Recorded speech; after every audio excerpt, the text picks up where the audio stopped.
Series champions. Adolis Garcia. And the legend grows! The Rangers are the World Series champions. Freeman hits the ball to right field. She is gone! Start the party, Los Angeles! Your Dodgers have won the World Series!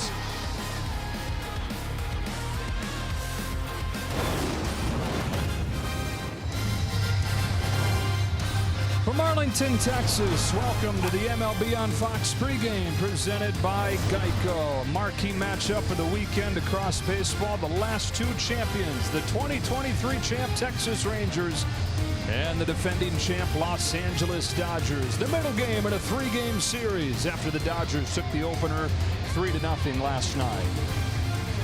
We welcome you inside. Hope you're having a great weekend. That's the Hall of Famer John Smoltz. I'm Joe Davis. So Texas Rangers, I mean, glass half empty. They're not hitting it all, but the glass half full. They're still finding a way to win games. The pitching's been awesome. It has. Last year, kind of everything went wrong. This year, the West is wide open. A lot of people think the Rangers are the team to beat, and mainly because of that pitching. They've been really, really good.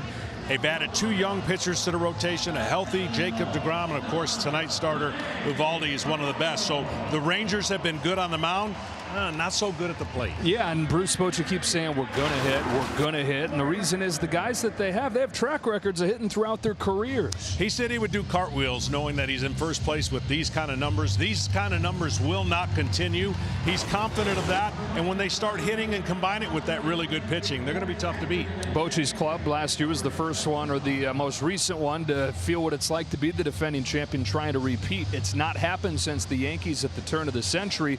On the other side, the Dodgers are trying to snap that skid, and a lot of people think they're the team to do it. I've never seen a team get that much better after winning a championship like the Dodgers did. They went out, and what did they do? They spend, and they spent a lot on pitching. Their depth now, they had a lot of beat-up starters last year, not so much now because they have 8 or 9 to choose from. Tonight's starter is one of those wild cards, Sasaki. I think he's got a chance, and the upside is so good. He hasn't thrown enough strikes so far, and they're kind of waiting for him to get acclimated to this style of baseball.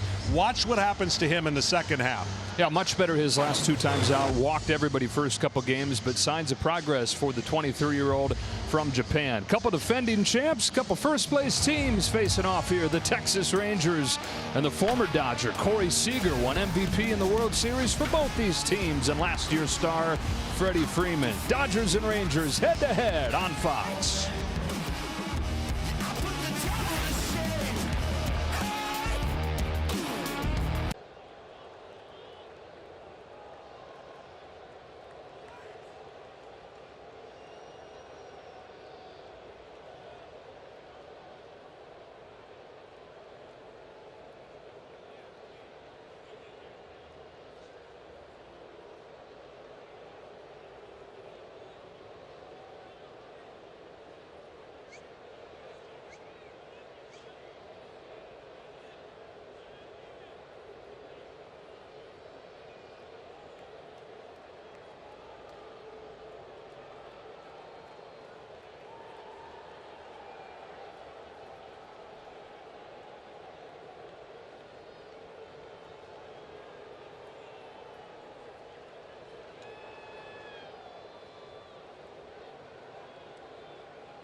back in Texas, ready for baseball. Well, the Rangers have been so good so far this season at 9-2 at Globe Life Field.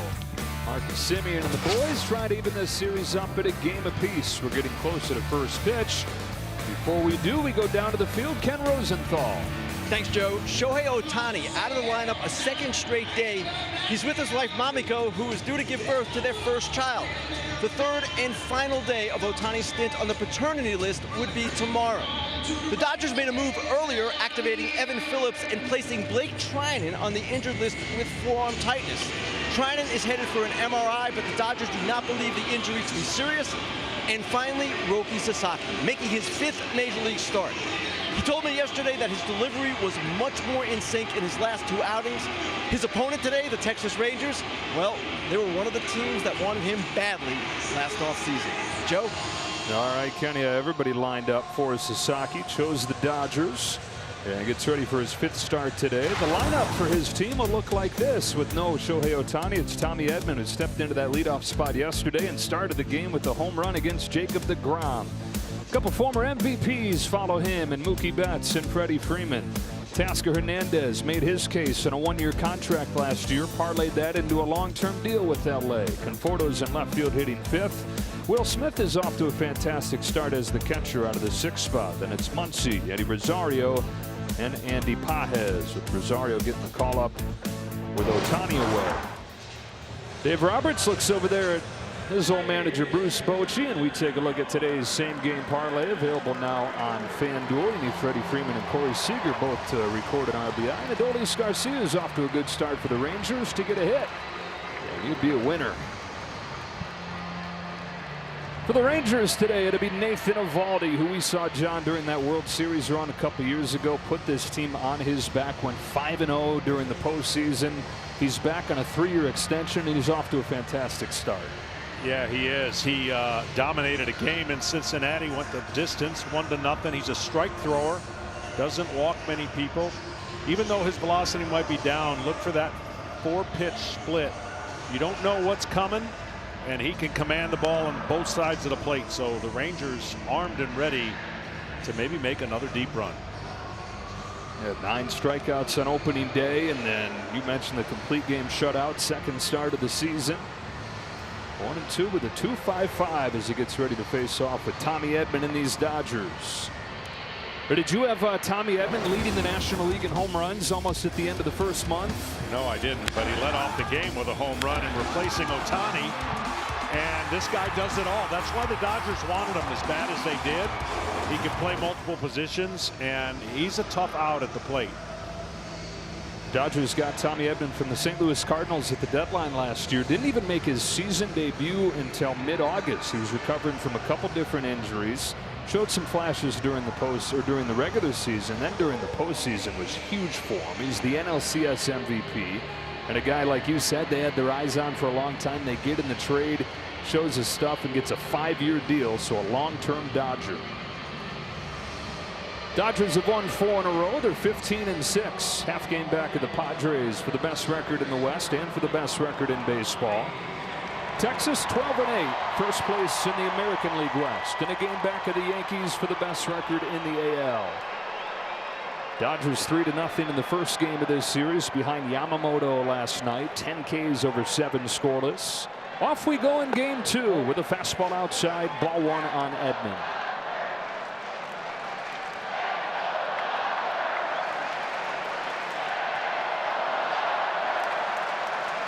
Tied with Kyle Schwarber for the National League lead. 7 home runs. Takes upstairs ahead 2-0. Does seem different when Ohtani's not leading off for the Dodgers. He's been such an incredible weapon.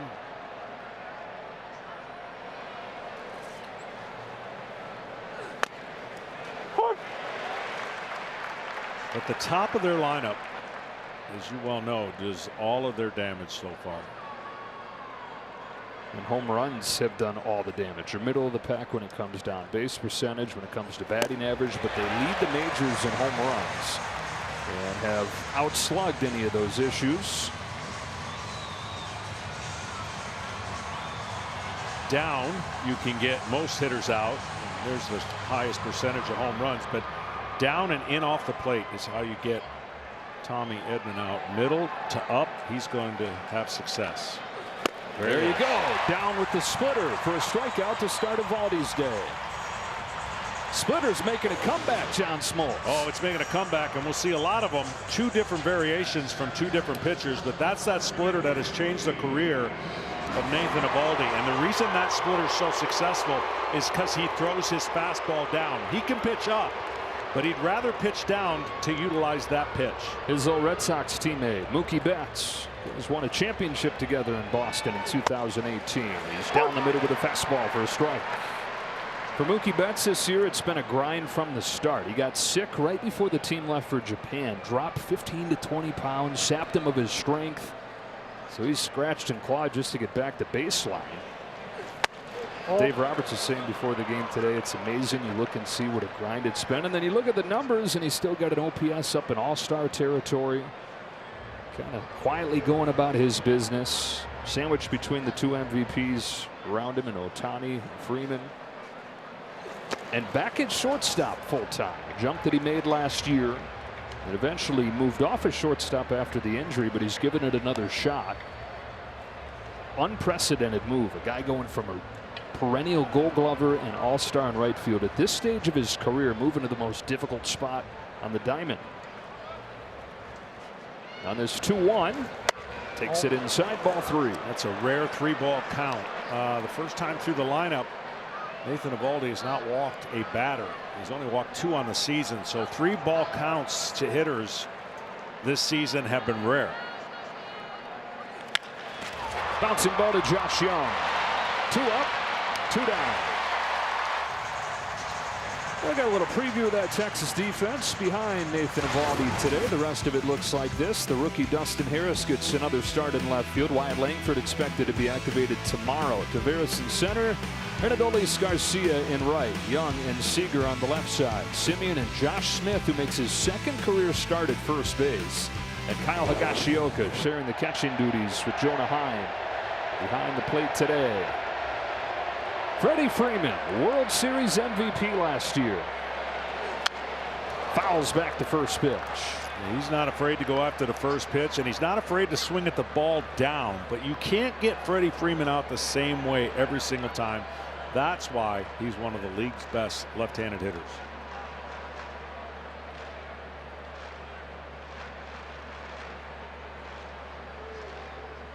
Eovaldi's shaken a couple times to get to this. In there for strike 2. So now here's where you can throw a low breaking ball, try to get him to swing at that back foot if you want.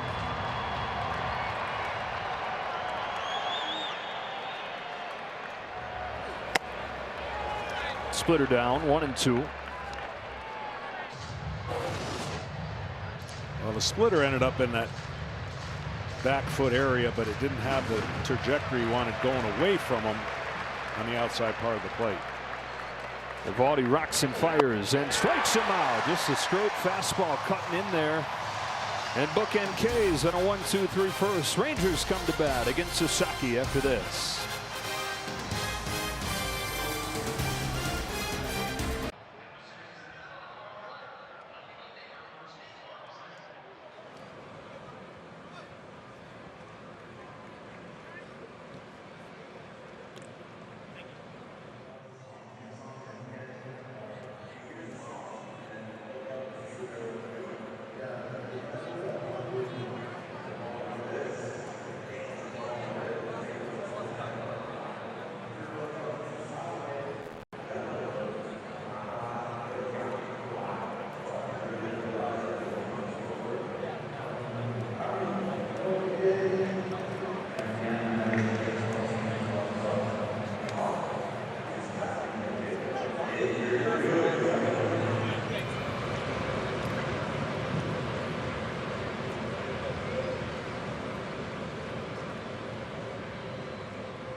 Bochy, who with a win would move past Dusty Baker for 6th on the all-time list.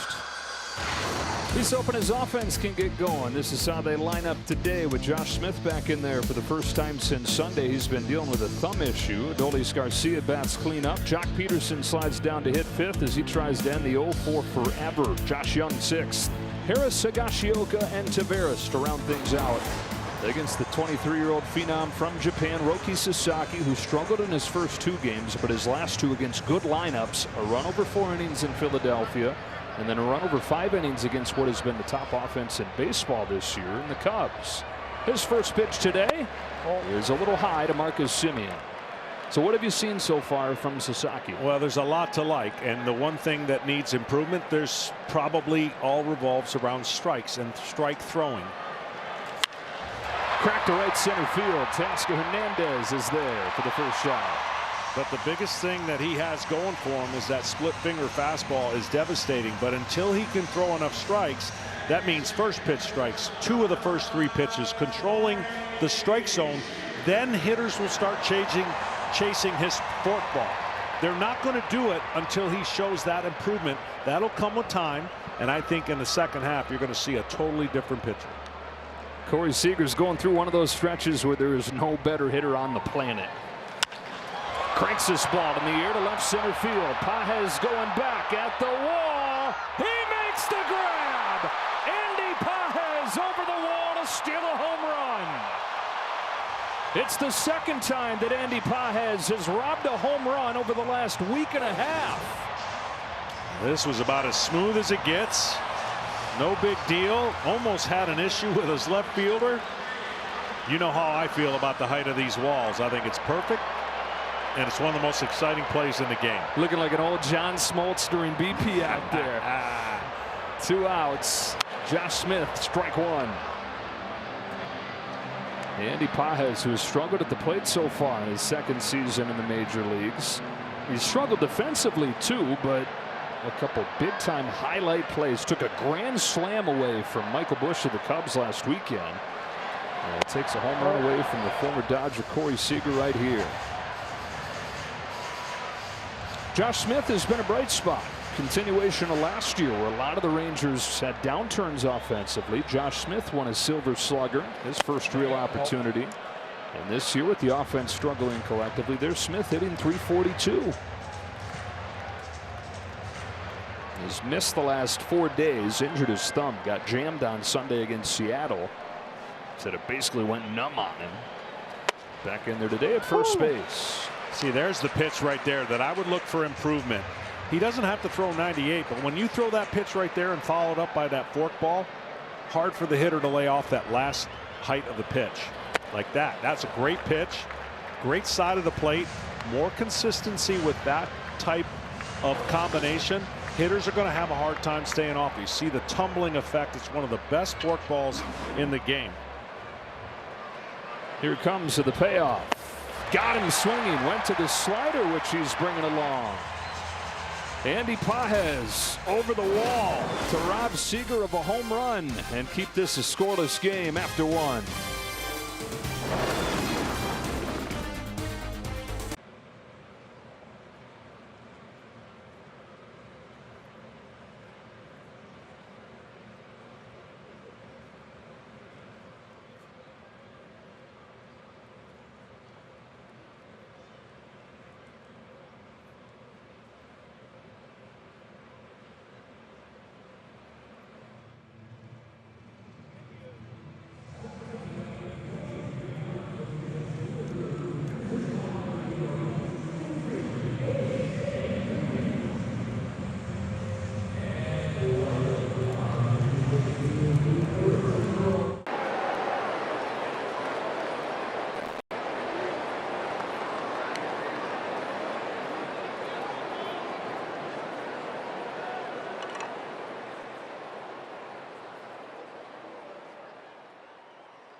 This is sponsored by Progressive Insurance. Step up to the plate for savings.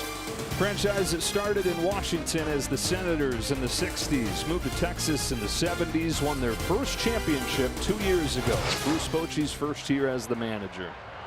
No score, second inning, and Teoscar Hernandez chops Nathan Eovaldi's first pitch foul.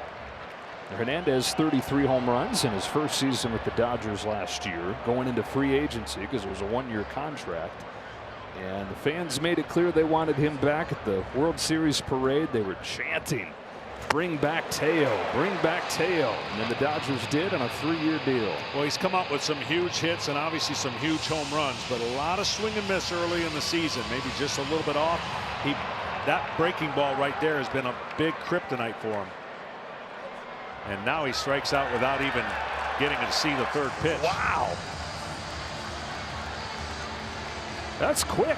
I mean, sometimes see the pitch clock violations like that, but that typically comes after a delay of a guy standing out and taking his time. And I've been with you. I thought that was super quick. He's got to look at the pitcher, and he did, but the umpire seeing the. You have to be attentive to the pitcher by 8 seconds on the pitch clock. Home plate umpire Mark Ripperger said that he wasn't, so that's how Eovaldi gets his second K. Think how many strikeouts you would have had in your career. If man, that would have been fun. Jeez. 3 of the first 4 hitters down on strikes. Now it's Michael Conforto. The Dodgers would love to follow the Teoscar Hernandez path of last year, which was come in on a 1-year contract, a guy with a track record, but it had been a bit since he performed. And rediscover it, because this guy was one of the top young hitters in the National League back with the Mets. Lifts this ball to left field. On comes Dustin Harris. Yeah, and Eovaldi's retired the first 5. Well, that's what he's been doing this year, getting ahead early, getting a lot of outs. And if you're going to get him, you got to get him in the first 3 innings. After that, his ERA gets way better. I know it's a short time so far in the start of the season. We're in that in-between stage. Yeah, what do you look at? You look at last year, do you look at this year? And some guys are getting off to horrible starts, some on fire, but there's still a track record to each guy. Speaking of on fire, this guy right here, Will Smith, hitting .346, top 5 in the National League. I mean, there's so much psychology to getting off to a good start in the big leagues. You know it's a long season. I was a guy that wanted cushion. Give me some early success so it buys you cushion for when you know the streaks are coming. And the streaks come. Right now, on the other side, Jock Peterson's in one of those horrid streaks that you think you're never going to get out of. 0 for his last 36. 36 with no cushion to balance cushion. it out. I mean, 0 for 36, no matter when you have it, is horrible, but you can look past it a little easier when you got a few months of, I like your word, cushion. Yeah. 3-0 on Will Smith. Eovaldi comes back home. The Dodger catcher takes a strike.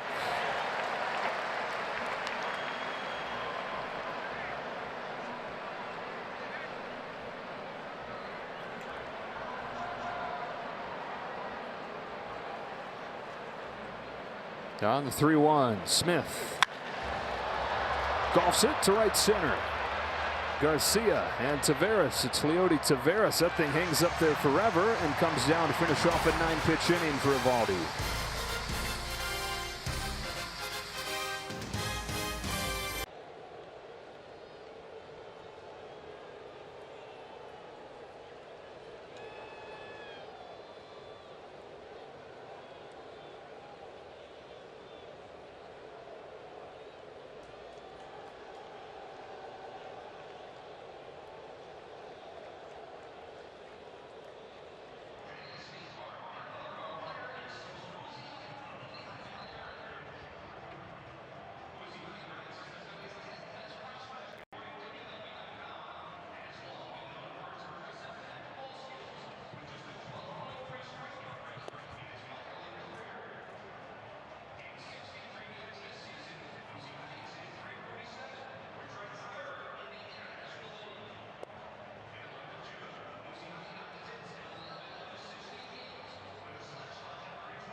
It's Adolis Garcia to start the second for the Rangers against Hiroki Sasaki. Retired the side in order in the first. First pitch of the second is a fastball smoked up the middle to a perfectly positioned Tommy Edman. In one pitch, 1 out.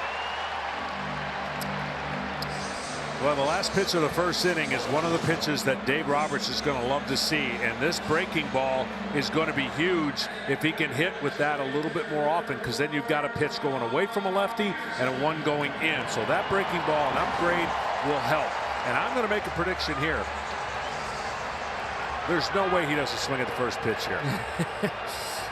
Always aggressive and trying anything. Oh my gosh, you went out there on the limb and the thing snapped off and you're tumbling and falling. 0 for 36. I wonder if he took it because his previous hitter swung at the first pitch and made an out. But I thought when you're 0 for 36 and you get in a fastball, you'd come out of his shoes, and he didn't. 0 for 36, 3 for 53 to begin his time with the Texas Rangers. And an 0-1 from Sasaki. He takes it outside. He said that whatever the opposite of feeling free at the plate is, that's how I'm feeling right now. You can imagine not just the 0 for 36, but it coming not only without the cushion, but without any cushion at all with your new team, trying to make an impression on this new club. 1-2. And that's bigger deal than the 0 for 36. He's not unaccustomed to making moves and playing for different teams. He's done that a lot over the last 5 years. It's just this kind of start with a new team. Chases, strike 3. Splitter gets him. And for more on Jock Peterson, down to Kenny. Joe, I talked to Jock yesterday, and he said he feels badly about 2 things. 1, that he's let the fans down. There was a lot of excitement around his arrival. And 2, he's let his teammates down with poor situational hitting. But he's Jock Peterson, and he said, I've hit for 10 years. I'm going to hit. It's what I do. Coming up on his 33rd birthday on Monday. 12 years in the big leagues. Swing and a miss. Strike 1 on Josh Young. Started him with a slider. You know, funny way last night's game finished. Young bounced into a double play with the Rangers threatening against Tanner Scott. And Young stopped running on a ball that was hit down the line. Argued that he thought it was fair, which it may have been some gray area there. But Bruce Bochy was saying what he really was upset about was the third base umpire, Nick Marley, throws his hands up here. He throws them up, and then last second goes fair. And yeah, I can see that. I mean, the moral of the story obviously is always run, but you could see why the confusion when you're staring at that line of where you hit the ball. Chopper, Muncy picks it on a backhand, and Muncy made 2 tremendous plays in the 9th inning last night. Makes one right there. Hiroki Sasaki 6 up, 6 down on 17 pitches.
Welcome back to Globe Life Field, scoreless game. Dave Roberts, Dodgers manager. Dave, so far, Roki Sasaki, what have you seen?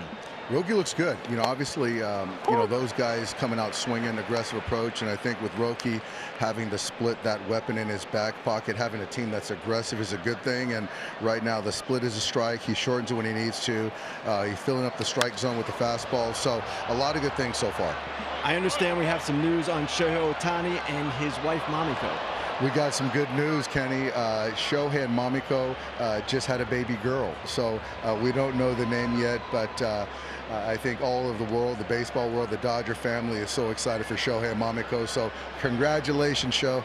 Dave, thanks a lot. Congratulations, Shohei. Joe, back to you. Thank you for making us very nervous yet super anxious parents. Shohei said. Max Muncy leads off this third inning. No base runners in this game for either side as Muncy fouls it off. Asked Tommy Edman after the game yesterday when he was the featured guest in the postgame show, what advice do you have for Shohei becoming a first-time father? And he said, hey, he's going to be great at it, but I know Shohei loves his sleep, so he might have to budge on that a little bit. Shohei gets like 12 hours a night. 1-2 on Muncy. Now Muncy off to a bit of a slow start this season, but has shown some signs the last few days. He's reached base 8 times the last 4 games, and his defense key in yesterday's win and a nice play already today. Now this 1-2 from Eovaldi. Muncy goes up there and fouls it off. Well, defensively, he is holding his own, and you talk about those plays. They were key. Because with runners on, that eliminates the rally and, of course, the rally killer in between hops. Always a tough one for the third baseman. It's usually known as the hot corner, but he's had to play some pretty tricky hops the last 3 chances.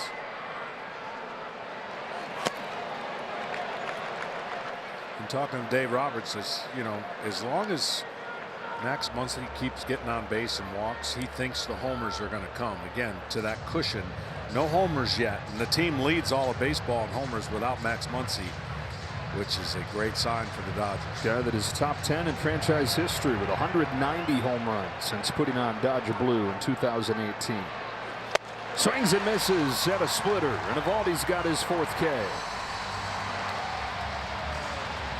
Suit up this season at MLBshop.com. Check out the largest selection of authentic jerseys, caps, hoodies, t-shirts, and more. Go to MLBshop.com, the official source for your favorite team gear. 7 up, 7 down, 4 Ks. Here's Eddie Rosario. Made his Dodger debut yesterday with Ohtani away. Dodgers happy to not have him on the other side. Single-handedly almost ended their 2021 season. A team that won 106 games, then goes and faces Eddie Rosario's Braves in the championship series. And Rosario went 14 for 25 with 3 home runs and knocked the Dodgers out on the way to winning it all. He's got his first base hit as a Dodger. They saw a lot of that on the other side, and he smokes a line drive and is the first base runner of the game. Well, 2 guys in this stadium had a big part for that Braves. Jock Peterson and Rosario. I've never seen any guys in my life lock in the time that he did. Looked like a balloon up there, and he kept hitting it and led the Braves to a World Series championship. He never sees a pitch he doesn't want to swing at. Yeah. And when he gets locked in, it's amazing to watch. And the flip side could happen. He's so aggressive. Yeah. And I mean, his first at bat as a Dodger last night, he swung at the first pitch, flied out to center field. He's a very exciting player to watch, the boom or bust style. Sandy Pages strides in a scoreless third inning. Well, in the plus-minus department, he's +1, taking a home run away from Corey Seager. Punches a bouncer to second, 4, 6. Not in time. Oh. Bang, bang over there at first, but Pages legs it out, and a fielder's choice. Just a fraction on the turn. It was kind of an awkward position for Simeon to deliver the ball to Seager, and that's all it takes. See, he gets it right here, and just that little short turn As a second baseman, you try to position yourself in an angle so that when you catch the ball, it's an easier flip to second. Ball on Tommy Edman. Strikeout victim his first time. 3 out of 4 yesterday, including that first inning home run against Jacob deGrom. A switch hitter that used to be, just barely bat to ball and very little punch from this side of the plate. So far this year, though, this has been where he's been a monster after putting in a lot of work on this side of the plate in the offseason. More upright in his swing. And taking care of the middle of the strike zone, really middle to up. His vulnerable down, as you saw, the first strikeout of the game was that pitch down, but inside and up. I mean, inside and down is where you want to get him, and he tried to paint a fastball in there off the plate.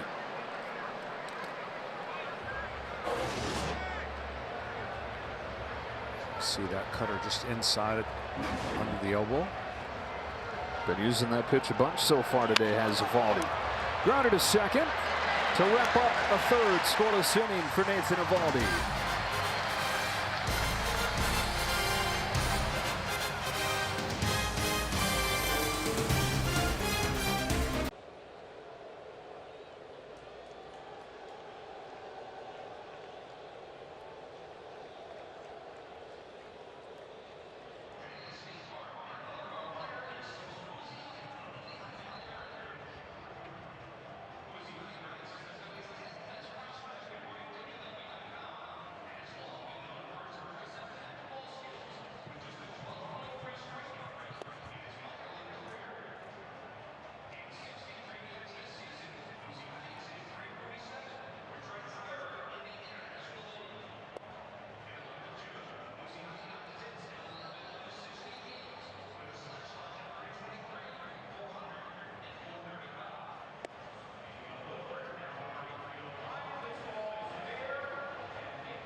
Tonight's game wraps up. Got a great matchup coming from Houston, the Birmingham Stallions and the Roughnecks. And then tomorrow, San Antonio battles conference-leading DC. Live football all weekend right here on Fox.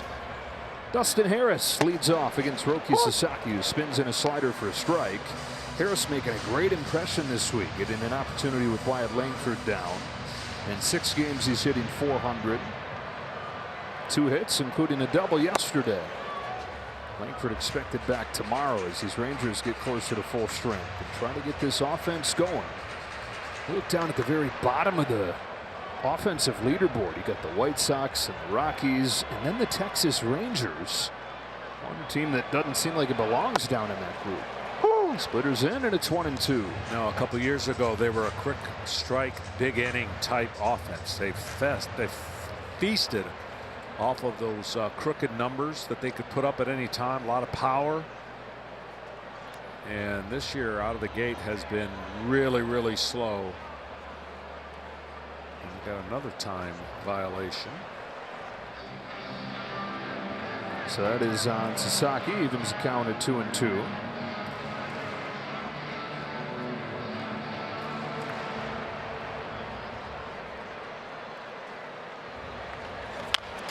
Bouncing ball along first that will stay foul. And Kenny, that's been one of the hurdles for him, one of the big adjustments coming to the big leagues. Huh? Yes, Joe, and I asked Sasaki yesterday, what is the most difficult part of your transition? He said adjusting to the pitch clock and adjusting to PitchCom. Now, the pitch clock, obviously, we saw the issue there, and he receives the PitchCom commands in English, and he's fine with that. But the difficulty is that he's limited in the number of times he can shake off.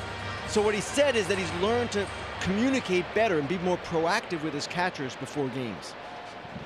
Here comes with the 2-2 to Harris. Very high, and it may be like, whoa, how much English does he speak? Well, a lot of the communication in Japan, they use the English words for the pitches, so it's not like he's having to learn new words to take the calls in English. Wrapped around the plate, that's ball 4. And the first base runner for Texas.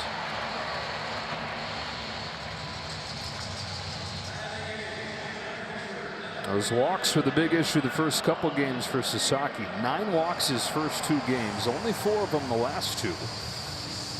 Still comes in with the highest walk rate in baseball as Higashioka climbs in.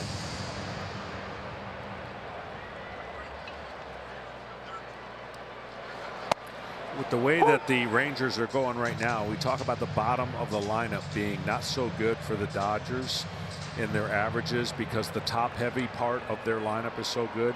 Well, Corey Seager's only come up with runners in scoring position 8% of his at-bats. That has to change, and of course big part of that is he's batting in the second spot, which analytically that's what everybody is trying to prove, the value of your best hitter batting in the second spot. But if Semien doesn't turn it around, Bruce Bochy will not be afraid to move his lineup to adjust for his best hitter to get more RBI opportunities. Of course, you don't want to be reactive, right? You're 20 games into the season, but at what point have you seen enough where you do have to make a change? Well, yeah, if the current stats that I just read stay there in 30 games, you have to make the change. You've got to get him down in the lineup, give more chances for runners to get on in front of them, and hope that the bottom of your lineup continues to do well. That ball's hit hard to deep left field. Conforto's going back, and Higashioka gets it just over his glove for a home run. Conforto that close to bringing it back. The Rangers can exhale as Higashioka hits his first home run in a Texas uniform.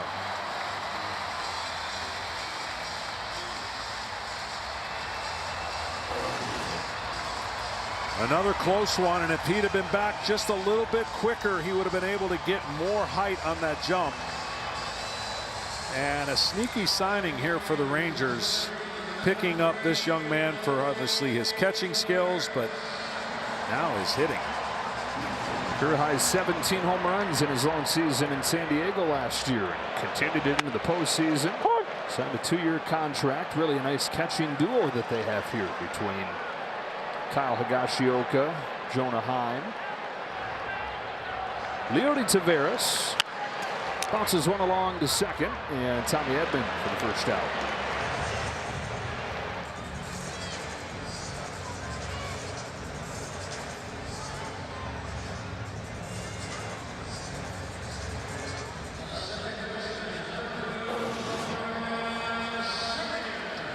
That pitch is middle, and didn't have late life on that fastball. Had a lot of carry going on. Back to the top in Semien. It takes a strike. Sasaki's second home run that he's allowed his last 2 starts. He gave up a total of 3 the last 2 years in Japan. Dominant 4 seasons there. To third and Muncy. Had 2 ERA over his 4 years. And started that career as a 19-year-old. So a big-time hyped prospect. Could have gone anywhere. Narrowed his list down to 8 teams for in-person meetings, and then ultimately chose the Dodgers over the Padres, and a chance to link up with his favorite player, Yu Darvish. I wouldn't throw a first pitch fastball here. To Seager. He didn't. We watched a record-breaking performance for Seager via the walk in the postseason. One of the most incredible statistics for a guy who rarely walks. Yeah. And he could, in 4 at-bats, see 6 pitches and still do damage. 1 ball, 1 strike. hitting .545 over the last week. That includes his 100th home run in a Texas uniform. 1-2. Well, he has that unique ability with an open stance. He closes but hunts for the baseball. I mean, that's why he's so aggressive early, puts the pitcher on notice. Everybody knows he's a first pitch attack. And that's what made the impressive run that he had in the postseason, where obviously the teams were pitching around him and he just didn't get selfish and gave up a lot of at bats for the walks, and it helped the Rangers go on to win the World Series. Joined quite a list as guys with multiple World Series MVPs: Sandy Koufax, Bob Gibson, Reggie Jackson, Corey Seager. Won it for the Dodgers in this ballpark in 2020, and then that 23 run that you're talking about. On a 2-2 from Sasaki, takes ball 3. Babyface kid that came up with the Dodgers, first-round draft pick, going to turn 31 in a little more than a week.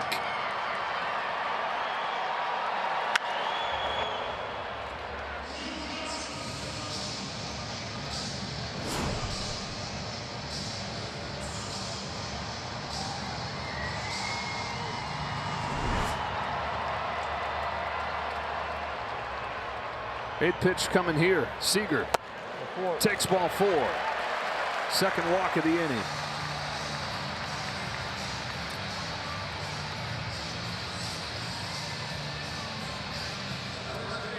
Well, last season his velocity had dipped a little bit. And talking about Sasaki, from where it had been early on in his career in Japan, it's way down today. 3.5 miles per hour from where he's averaged this season. It's a guy who was hitting 99 his first couple of years in pro ball. Yeah, and I tell you, I think a little bit of that is obviously adrenaline, making the adjustment, trying to be nasty. And I'd like a combination of maybe a little less velocity for more command, with the ability to ramp it back up if you had to.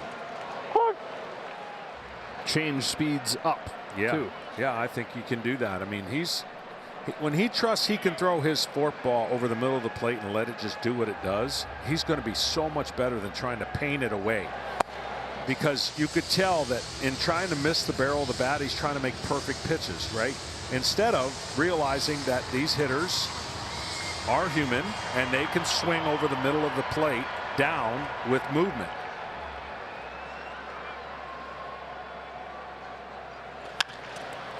Punch is short. Mookie Betts to the bag to finish off this third inning. Rangers get their first base runners and get the game's first runs after the Harris walk. Kyle Higashioka with his first home run as a Ranger. 2-0 Texas after 3.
Mookie Betts starts the fourth for the Dodgers. 6 curve for a strike from Nathan Eovaldi.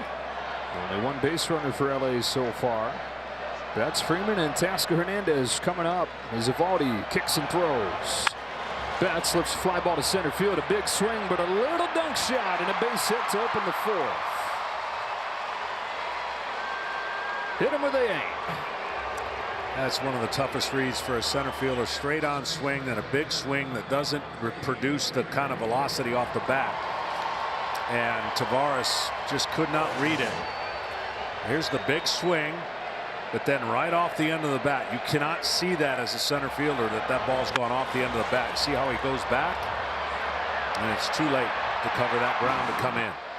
Leadoff man aboard, Freddie Freeman up. Well, Freddie Freeman made one of the great heel turns that we've ever seen last year. This guy couldn't even get the ball out of the infield the first couple rounds of the postseason. His ankle was bothering him so bad he injured his rib.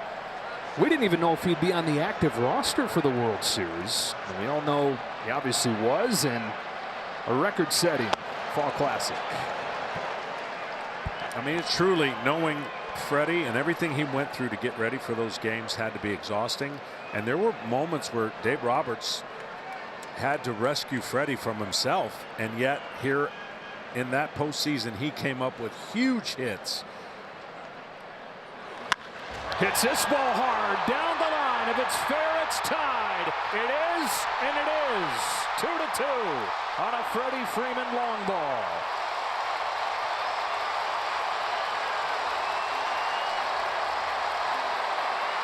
Speaking of October, Freddie Freeman.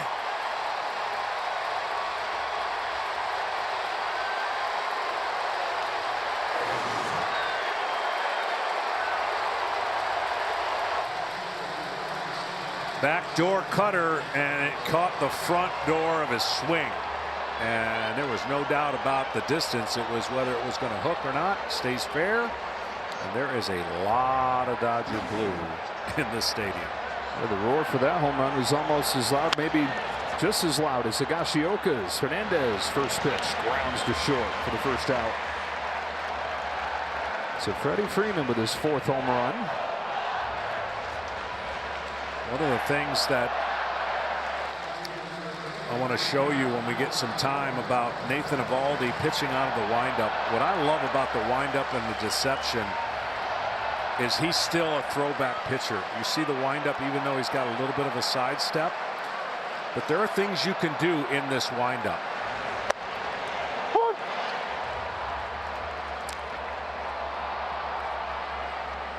His deception is going to be how he pauses with that front side.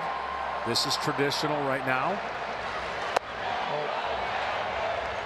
But watch what he can do in the Muncy on the right versus the left. Traditional and a little bit of a pause, and that timing and that pitch selection can mess with a hitter and his timing. This 1-1 to Michael Conforto, gets a swing and a miss. There's not many guys with a traditional lineup anymore. Everybody seems to kind of give in to the mechanical structure of short sidestep, almost pitch out of the stretch, make it easier for guys to throw strikes.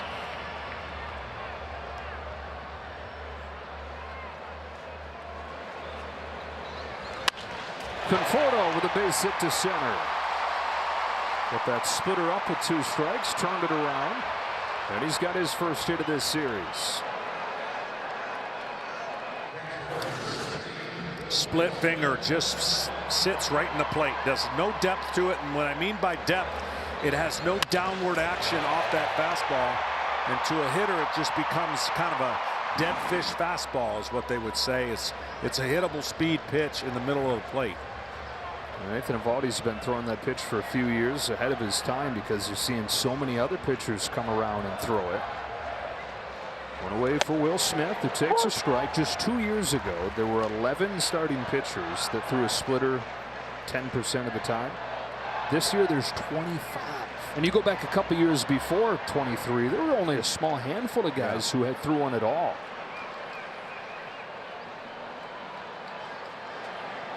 You changed your career by adding that pitch.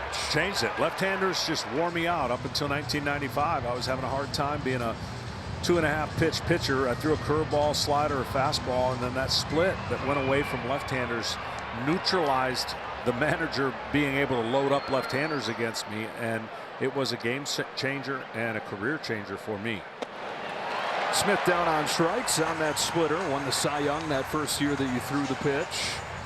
And I know there's this, I think part of the reason why not many guys threw it for the last couple of decades, it got this reputation that it caused injuries, but it doesn't have to, and it doesn't have to be that dig-in grit. Right. There's a difference between a fork ball and a splitter. A fork ball, you're going to dig in more, and it's going to really have a lot of pressure to be able to throw that pitch, versus a splitter has less tension in between the fingers. And really, to a hitter, it's a nightmare. They'll tell you cannot pick up the spin because it really doesn't spin. It tumbles. It gets to the plate and drops. And for the arm angle that Nathan Eovaldi has, it really has given him the opportunity to throw it to both left and right-handed hitters and change the trajectory of his career. Look, early in his career, he was giving up a lot of hard hit contact on 99-mile-an-hour fastballs. He could throw it hard, Nolan Ryan-esque, like lower body, but his release point was flat. He's changed some things in his mechanics, and when he's healthy, he's nasty. From the same high school as Nolan Ryan, Elvin High School down by Houston. Spins in a curve for a strike on Max Muncy. 14 years in the big leagues. All started with the Los Angeles Dodgers, who drafted him 17 years ago out of Elvin High. Dodgers to the Marlins and the Yankees and the Rays and the Red Sox. And now the Rangers in his third season here in Texas. Evolution. This is a much, to your point, much different pitcher than that first half of his career.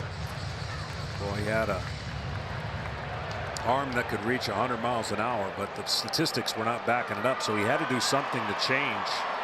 It was more hittable the way he threw it before. And what's unique about him, and the reason you got to be so strong, he doesn't have the traditional arm swing. He kind of drops it and goes, right? And sometimes that can be a velocity issue when you don't have the timing of your arm coming out of the glove the way you want. Your body gets out in front of your arm, your velocity goes down. When he gets his hand out and that kind of short arm action, he gets everything working in the direction that he wants. That's why he's become such a good strike thrower. And that's why now his secondary pitching is just as good as his fastball. 29 Ks to just 2 walks on the season. A rare 3-ball count for him here. Head start coming for Conforto as the payoff. Oh, never mind. It's thrown over there to first with nobody home, and so Conforto easily takes second. Josh Smith over there at first base is playing his second game there of his life. And Eovaldi snapped around and tossed it without even checking. Well, it freaked out Conforto, and I think it might even have hit him.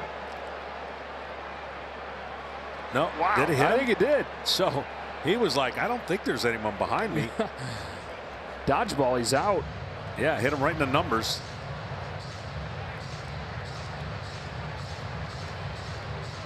That's good heads up by Conforto. I mean, I would have been checking the first baseman behind me. Dodgers with a chance for the lead here. Muncy with 2 out, lifts a fly ball to right center field, carrying towards the gap. It is off the warning track, and it bounces over the wall. And one pitch after the throwing error moves Conforto into scoring position. Muncy brings him in with a double. Well, that's huge because he wouldn't have scored because it would have been a ground rule double with a man on first. And that's the difference between a tie game with a runner at second and third, and now the Dodgers bounce back with 3 runs. And there's another flat splitter that Muncy was able to stay on the ball and hook it away from the center fielder. More good signs for Max Muncy. Making his return to the Dallas-Fort Worth area. 20 or 30 friends and family who are watching him at all the games this weekend. And after a slow start, he's gotten it going this week. And if there's one number that kind of has to go down for Eovaldi, it's really been with runners in scoring position. He's dominated everything else, but the runners in scoring position average against him has been a little bit higher than you would think with a guy that the kind of stuff he has. Yeah, and his ability throughout his career to get out of those situations. That's so much of his identity. 2 gone in the 4th, and it's Rosario. Pokes one to left field, sends Harris back to the edge of the track. He's got it. And that's the inning. After the Rangers take the lead in the bottom of the third, the Dodgers answer right back. It's Freddie Freeman with a game-tying home run. Just inside the pole to lock it at 2, and then Muntz's double puts him in front.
Hiroki Sasaki loving pitching for the Dodgers. As soon as he gives up 2 runs, the offense gets him right back in front, and he starts Adolis Garcia with a strike. Freddie Freeman's 4th of the season, and a 3-2 Dodger lead. Garcia grounded out his first time. Emotional leader of these Rangers, the fuel really. The energy that he plays with, we saw through the postseason 2 years ago. Knee was bugging him last year, wasn't himself, and when he's not himself, the Rangers are missing a key element of what drives him.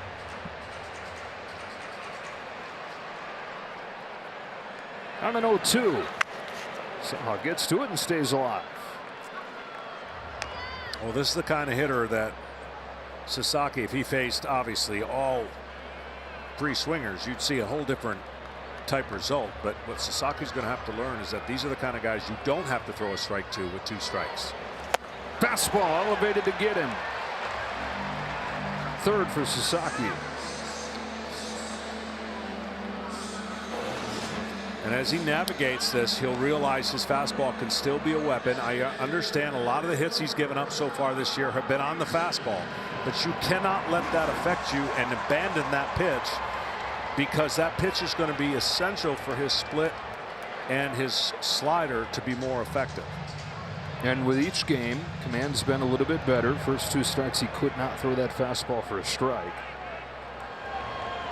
Jack Peterson takes downstairs, ball 1.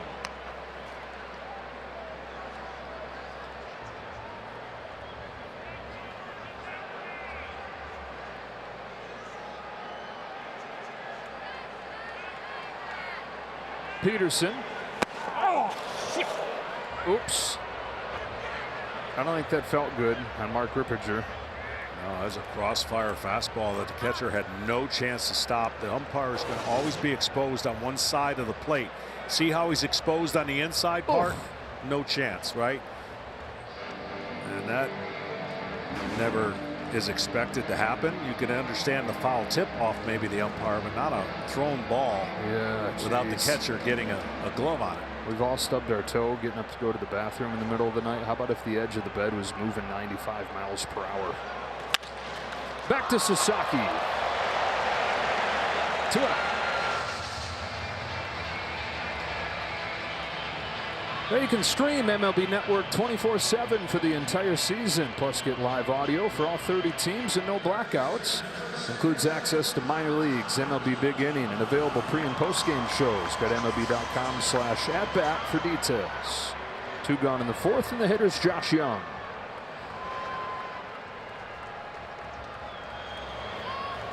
Can they keep Josh Young healthy? When he's been healthy, he's delivered on the promise that he came with as a top 10 draft pick.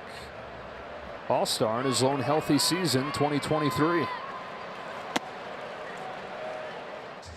Good fastball hitter, and obviously, to your point, the health being the biggest concern. Getting off to a nice start in 2025. Checked his swing, 2-1. Had freak injuries coming up. 4 seasons in the minors after he was drafted, and he played a total of 150 games. Just one thing after another. And then he has the great rookie season, misses most of last year with a broken wrist, another poor luck injury. Already this year, while he's been good, he had an IL stint because of neck spasms. Got to be careful here if you're Sasaki on a 3-1 fastball. Don't leave it over the middle part of the plate or middle in. Oh, put it right where he said not to. Got away with it. Man, yeah. He set up away, and again, that fastball was right in the nitro zone. He just got the barrel underneath it. Josh Young is 0 for 22 this year with 2 strikes.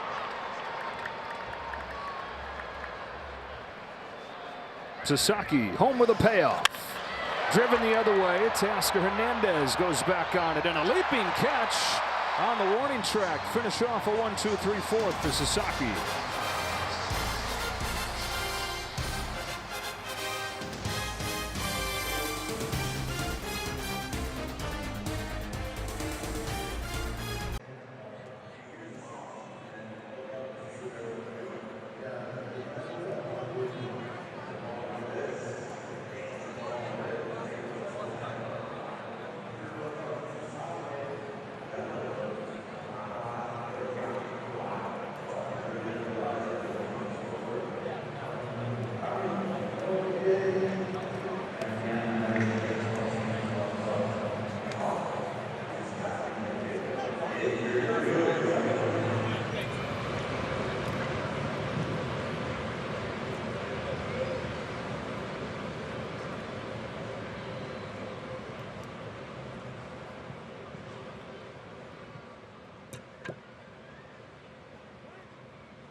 Manager of the Dodgers for Dave Roberts, his team with a 3-2 lead.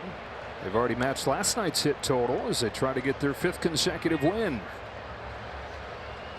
And try to make it back-to-back titles. Try to become the first team to repeat since the New York Yankees won 3 in a row, 98 through 2000. 9-1-2 for the Dodgers in the 5th against Nathan Eovaldi. It's Andy Pages slapping the first pitch foul. Eovaldi has picked up his fastball usage over 50%, and I think a big part of that is the Dodgers are pretty patient. So he's kind of gone a little bit more against the norm on his normal breakdown, and 9 of the first 17 pitches have been fastballs as he buries a fastball in to get ahead. Longtime pitching coach Mike Maddox been doing it forever and got his first ring 2 years ago. Pages grounds this one to Josh Young, sizes it up and throws him out. 1 gone in his 5th inning. Back to the top of the order and Tommy Edman. Time for Above and Beyond, sponsored by Jersey Mike's. Edman last season, championship series MVP. Seemed like he was on base every time he came up. Some huge swings for him. Signed the extension. In a lot of ways, the perfect player when you're looking at what this front office desires, the way these rosters have been put together. Yeah, you've got the superstars, but guys like this that hold it all together, that can play anywhere and play it well. Yeah, I mean, there for a while, the Dodgers of the past had maybe more platoon type players than their roster would indicate, right? When you think of Dodgers, you think of stars, but now this guy is so valuable in so many different ways that he's become a star and a rising star, and they finally got their man. Been trying to trade for him for years. He said he didn't know that until he got to LA and heard a couple people talking about it. But that was a big deal to him to say, wait a minute, so they really like my game. This isn't just something where they're trading for a guy for a month cameo. They like what I do, and said that gave him that foundation of confidence right away with his new teammates and his new team. Southern California guy out of La Jolla, down near San Diego. On a 2-1 from Eovaldi. Edman takes outside, ball 3. Well, besides the narrative all year going to be, can the Dodgers defend and repeat? Part of the narrative is the kind of money they've spent to get the roster to have an opportunity to defend and be back-to-back champions. And look, you got to give the organization credit. When they went out and they saw people they wanted, they went out and got them, spent a lot of money, and now they're the target. And the whole league is going to obviously, whenever you're the defending champ, you get the best of every team that walks into your park or they walk into your park, and that's what the bullseye is going to be on the Dodgers. Swatted to the left, and Harris, did you feel that after your championship? I mean, we see now it's been 25 years since a team has repeated. Yeah, absolutely. Felt that? Absolutely. And, you know, bad news for us. We went back to a few more, but we weren't able to win. And in '96, we were going to be defending champs. We had that one right in our grasp. And talking to Dave Roberts, I believe he has the patience for a team that has the expectation like this team does to not panic if they're not playing great in a 10-game stretch. But I promise you, come June, if he needs to push the envelope and get these guys and crack the whip, he will. But this is a professional team that's been through a lot, and I would expect nothing but this ascending type year and well over 100 wins. Betts, who singled and scored in the Freeman home run, takes a strike, 1-1. If there's one issue that might be the narrative they have to change as an organization, is can they keep their pitchers healthy? They have a lot of them. And is the timing of all those pitchers going to be an absolute struggle for some of those guys that do stay healthy, pitch once every 6 or 7 days? That narrative and that man, when he comes back, which made a rehab start, they're going to have a ton of choices. I find it fascinating to see how they're going to navigate those choices. Betts down swinging, and a good curveball from Eovaldi. We're halfway home in Texas. Matchup of the last 2 champs in a 1-run game.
Most efficient that Roki Sasaki's been, John. He came in averaging about 20 pitches per inning. He's at 56 over 4 innings here.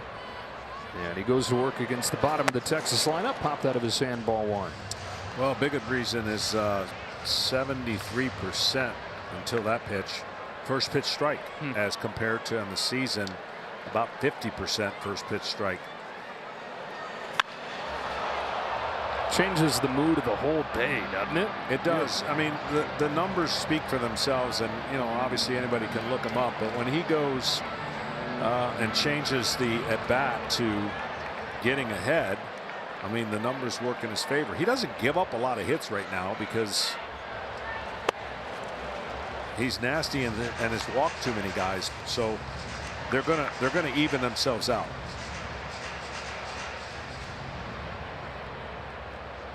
One ball, 2 strikes on the rookie Dustin Harris.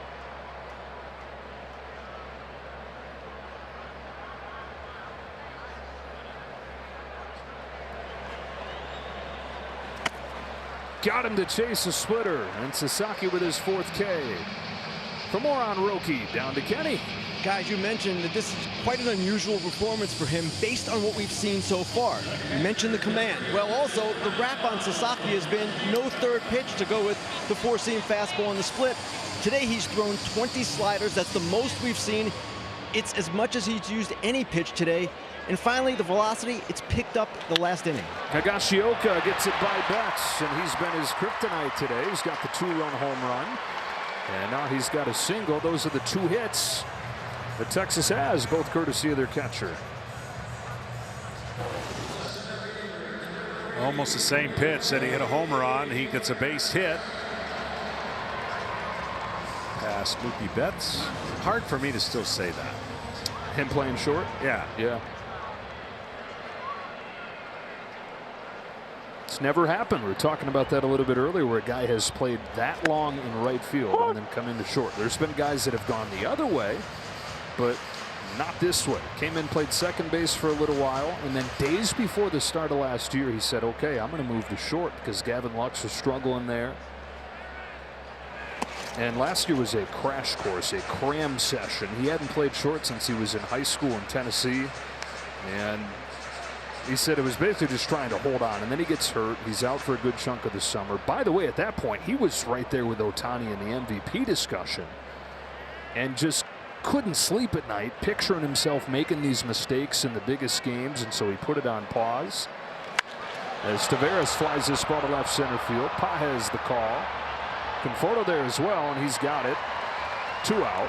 Even when he put it on pause, though, he told some people with the Dodgers, he said, for now, this offseason, we're going to start this again when I've got a little more time to do this the right way, not cram and take as many ground balls as I can every single day. We're going to do this again, and he's going to do what he loves most, and that is tackle a big challenge that people don't think he's capable of. 2 out for Simeon.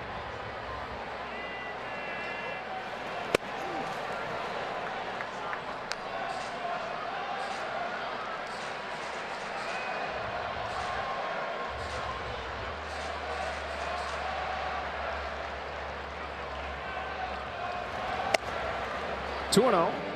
There's action in that Dodger bullpen. Jack Dreyer has started to warm. Sasaki just 66 pitches.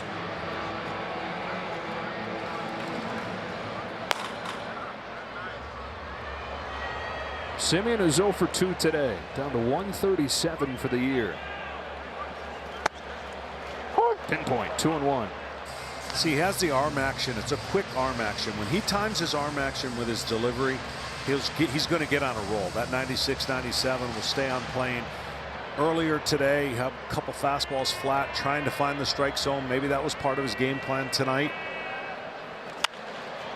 But see how those last 2 fastballs had a little bit more miles per hour. I'd love to see him be able to pitch like that when he needs it, instead of trying to pitch like that from start 1. And I know that's contrary to what they're asking the pitchers to do, but he's got such a unique skill set. I think its only room is to go up and better. Pop fly left center field. Here comes Conforto. He's there, and that's the inning. Just the one big swing against Sasaki today, who's through 5, and the guy that got him back into a tie game will lead things off. Freeman went deep his last time. Leads off the 6th when you come back.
Back here in Texas, we're in Arlington, Texas.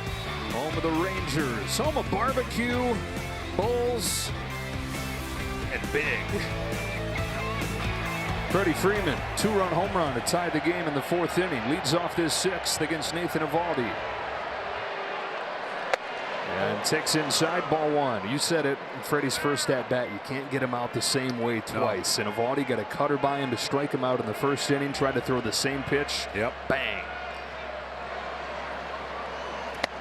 And that's what made facing guys like Freddie Freeman so much fun for the cat and mouse, because it's easier to pitch to a guy that doesn't deviate or change, and if you make your pitches, he's going to swing and miss. Not Freddie.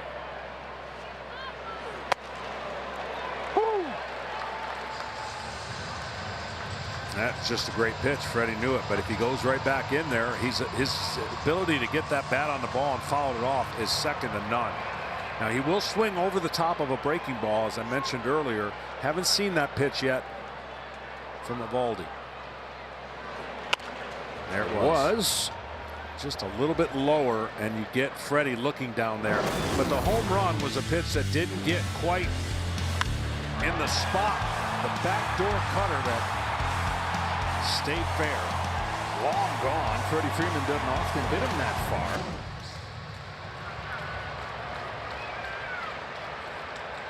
On this 1-2 from Eovaldi, Freeman grounds it along first and foul. 35 years old in his 16th year, 12 years in Atlanta. Figured that'd be the only place that he'd ever play. Time has flown. He's in his 4th year with the Dodgers. First 3 years, the numbers even better than they were in Atlanta. All capped off with what he did last October. His spot in Dodger history and baseball history secure. Leading off this 6th, then down on a splitter. 7K for Eovaldi. Well, he wanted it away, and this splitter cut in and fooled Freddie. And you won't get that kind of reaction when you miss your spot that much by a great hitter, but it fooled him.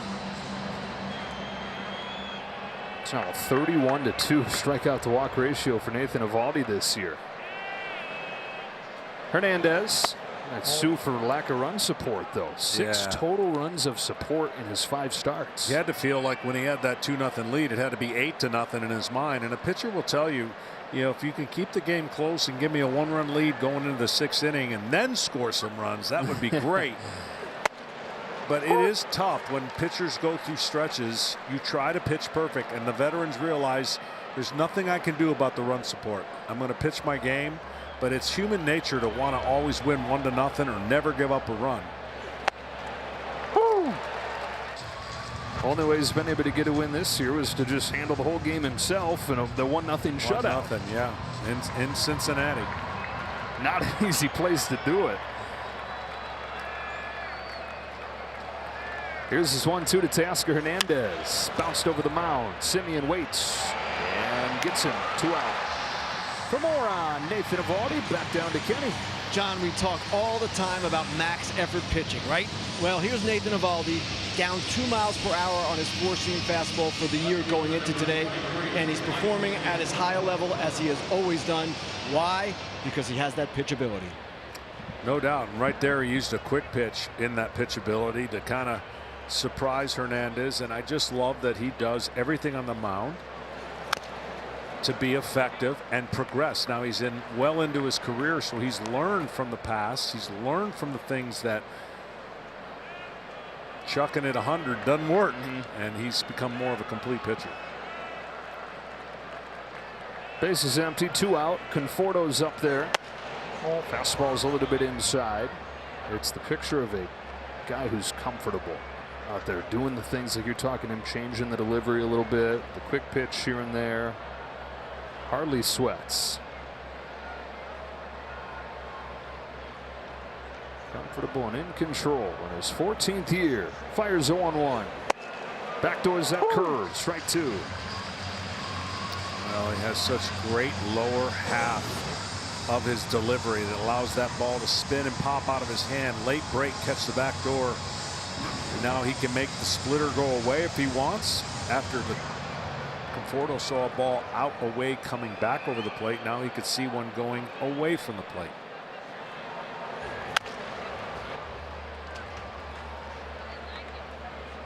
Conforto had a base hit his last time. Took second on a throwing error from Eovaldi, and 1 pitch later, Max Muncy doubled him in to give the Dodgers the lead.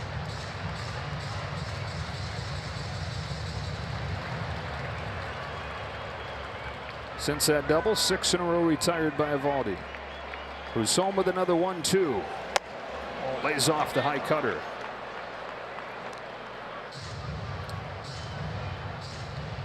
Who knows? Maybe future in our game. The challenge system might come in. Might see some at-bats change in crucial situations. Being tried out in AAA this year. Hopefully we never get to the point where it is all ABS, automatic ball strike. Please no. Yeah, I think we're safe. I don't think that anybody is liking that because they tried that system out as well. So if you're unfamiliar with it, picture basically what you see in tennis. Yeah. Hawkeye technology, zoom in on the line. You're going to have that and a couple challenges per game. They're refining the system in the minors this year. They're probably coming to the big leagues in a short time. Another 2-2 and a bounce to the first. Smith charges and steps on the bag to end the top of the 6th in a 1-run game. It'll be Corey Seager to lead things off for the Rangers, trying to do it to his old team. Back in a moment.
continues to climb up that ladder. Went 4 innings against the Phillies 2 starts ago. 5 innings for the first time against the Cubs, and now into the 6th for the first time. Corey Seager takes strike 1. And I think this is huge. I know the Dodgers want to win a lot of baseball games, but they also got to develop some of these guys to be able to understand how to navigate a game and not just be okay with 5 innings.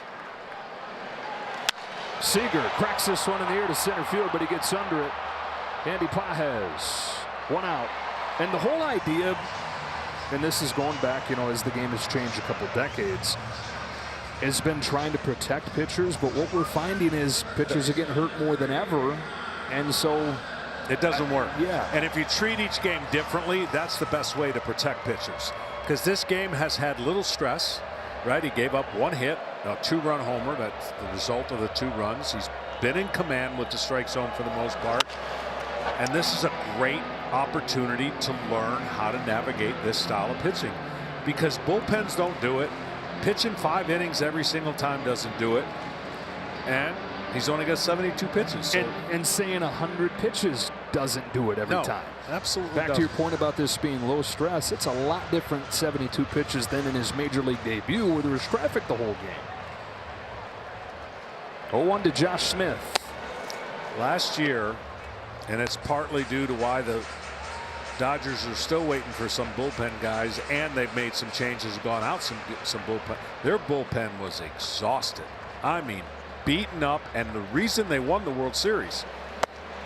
But there has and will be carryover effect as this year goes on, and they know that, because you can't expect those guys to eat up the percentage of innings that baseball is expecting those guys to eat up. You've got to have some starters that pitch and carry their weight, and they have a whole slew of them, but that still have to pitch those innings.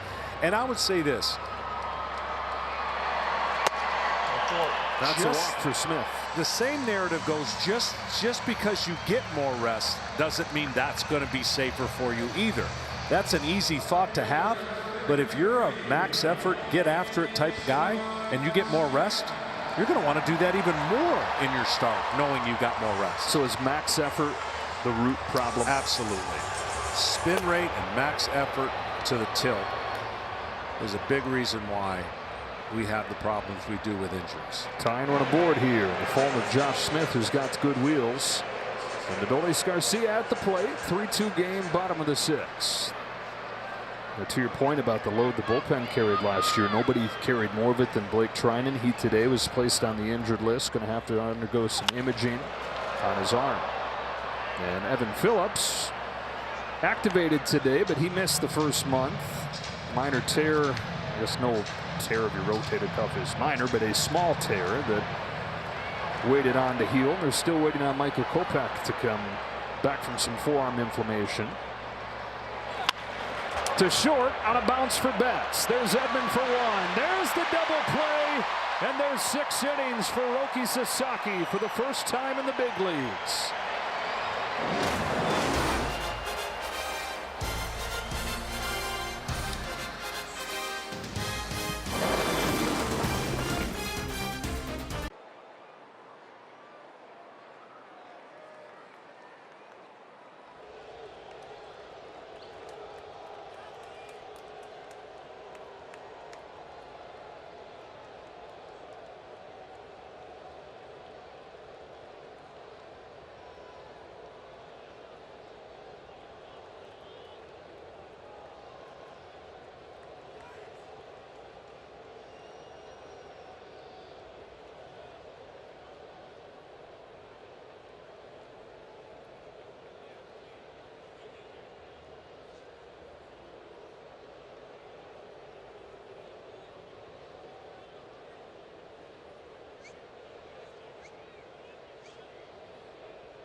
Saturday, two of the best in the National League, the Phillies and the Cubs. The Rangers will be back on Fox, taking on the Giants, one of the big surprises early on in the National League. That'll be at 4 o'clock Eastern on Fox. To the 7th inning we go, into the Texas bullpen. Robert Garcia for Will Smith. Fastball, changeup, slider. He likes that changeup. Nathan Eovaldi, a little bit hard luck again. No walks, 7 strikeouts, 1 bad pitch to Freddie Freeman that tied the game up. And then 1 bad pickoff move allowed the runner to go to second and score on the next batter. Garcia, who they got in the trade for Nathaniel Lowe from Washington, misses away. 2-0 on Will Smith. The top 8 relievers from last year for the Rangers are all gone. Bruce Bochy said he got to spring training. He's like, wow, this is different. It took him some time before he learned his guys. A bunch of 1-year deals that they signed veterans to, and then this trade that they made. Boch was saying that pretty quickly. He said, yeah, these guys look good. Helped carry him first few days of the season. And have only given up 2 runs over the last 5 games. A lot of these guys trying to make their case on 1-year deals and impressing so far. Although a 4-pitch walk opens up this 7th, Smith will get first, and we get Ken Rosenthal. Well, Chris Young, the general manager of the Rangers, said one of the things the team did was study other organizations and how they rebuild bullpens on the cheap, because that's essentially what the Rangers wanted to do. They lost David Robertson, Kirby Yates, now at the Dodgers, Jose Leclerc, deadline addition Andrew Chafin, and the others you mentioned, Joe. And they ended up signing 5 major league free agents and acquiring Garcia in the Nathaniel Lowe trade. And so far, so good. That last at bat aside, the relievers they have attacked the strike zone, entered today 4th in walk rate. Yeah, and that was the biggest goal, Kenny, to your point, as they took the information from other organizations. What should we put this bullpen together and have the priority be? And guys that attack the zone, don't walk hitters at the top of that list. 0-2 on Max Muncy. There's double in the 5th, or in the 4th, the difference in this game.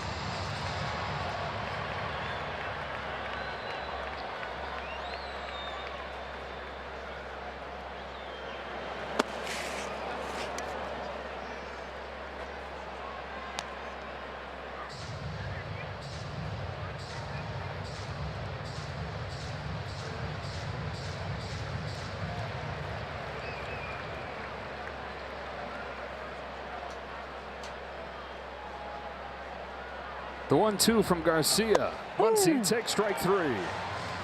So walk and a K to open this inning for Garcia.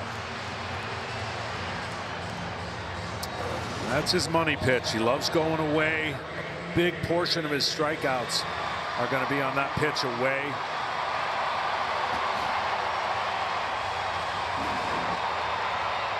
Something that always brings a big roar of the crowd. Kike Hernandez introduced. Up there is a pinch hitter for Eddie Rosario.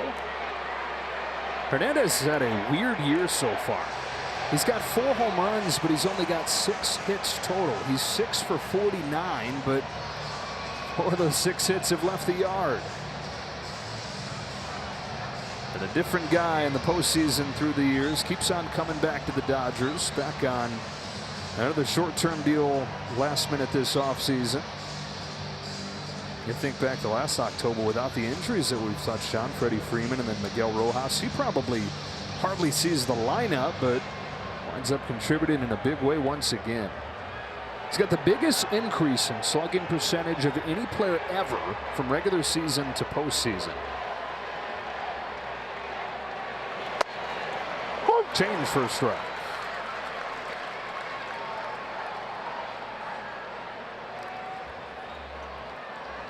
Dave Roberts talks about how interesting of a player he is. Sometimes he does get a little bored with the regular season, but not when the games get bigger or brighter.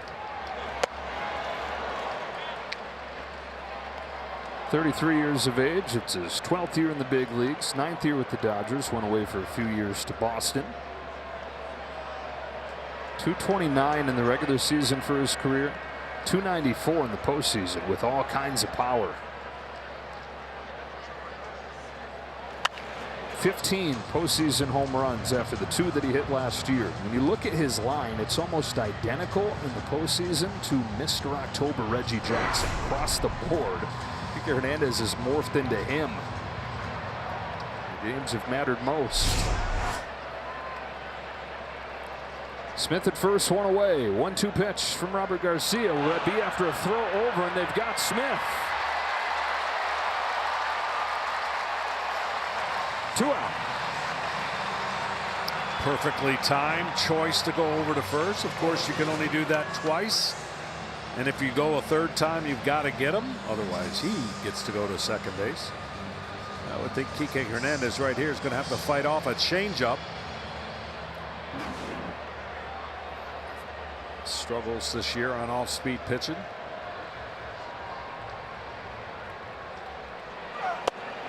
Went fastball away and painted it away.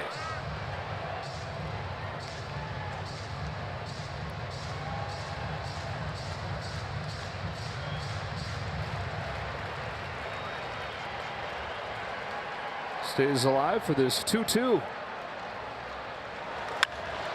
Drilled to center field. Taveras on the run. Leody Taveras can't get it. It's off his glove. Hernandez into second.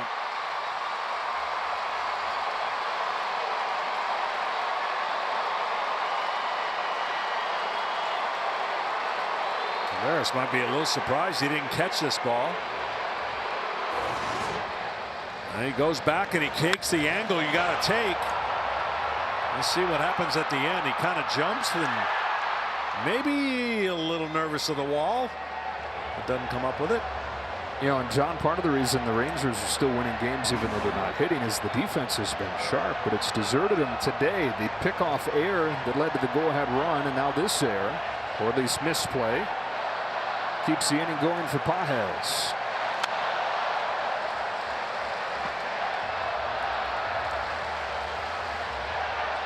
That is a "Let's Go Dodgers" chant here in Arlington.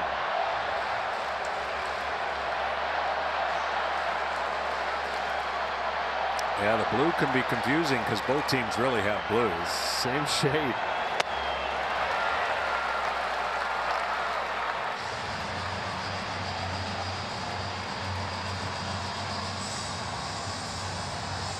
Both blue and both gold the last 2 years. Last 2 champions. Rangers in 23, the Dodgers last year. 3-0 Dodgers last night. 3-2 they lead this one. 0-2 to Pages. Backdoor strike 3. Garcia gets out of it, and we stretch in a 1-run game.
Houston, the Stallions and the Roughnecks. And then tomorrow, San Antonio against DC. Live football all weekend right here on Fox. Play Ball is baseball's global youth initiative to highlight the fun and accessible ways to play our great game. To learn more, including how to find a league near you, go to playball.org and follow @playball on X, Facebook, and Instagram.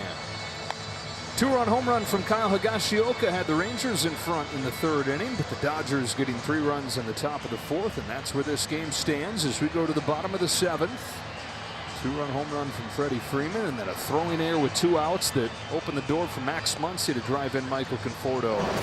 Break that tie. Here's Freeman's home run that came against Eovaldi. Yeah, like we said at the time, the only question was, would it stay fair?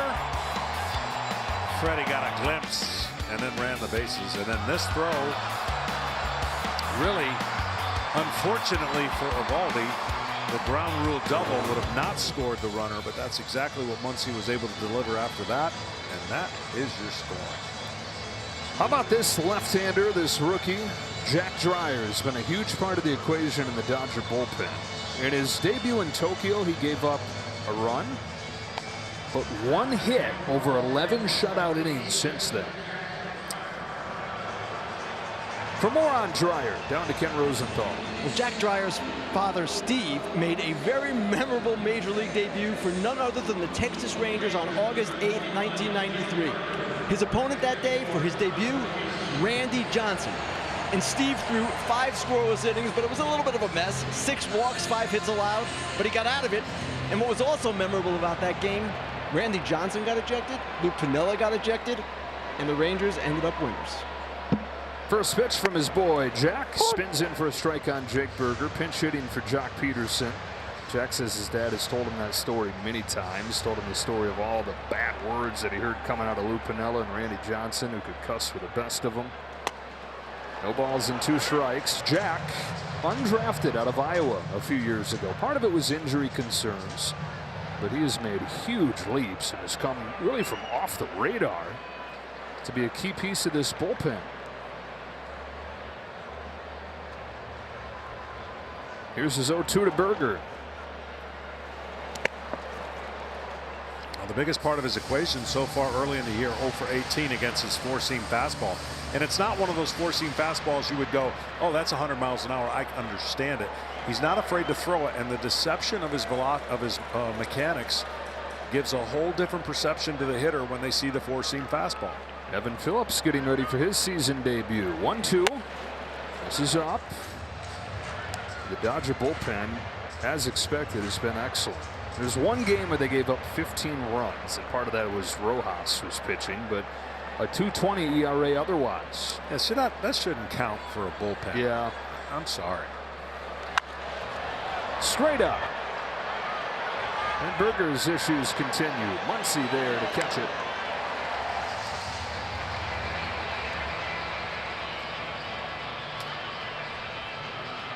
Yeah, we got to fix that in the stat department.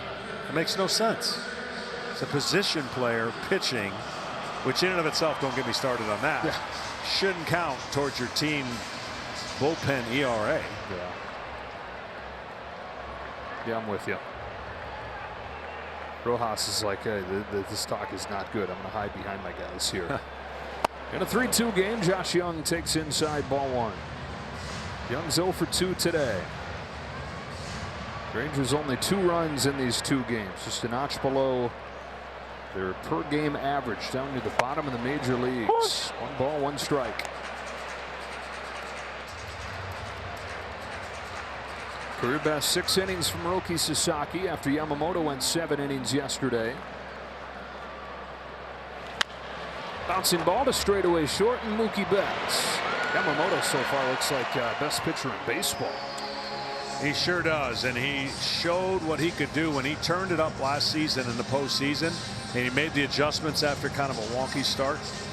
He has carried that over into this year, and very well looks like the ace of a very deep pitching staff for the Dodgers. National League best, 0.93 ERA for Yamamoto. 2 up and 2 down for Dreyer here in the 7th. The hitter's Dustin Harris. First pitch curve misses. Walk and a run scored for Harris back in the third.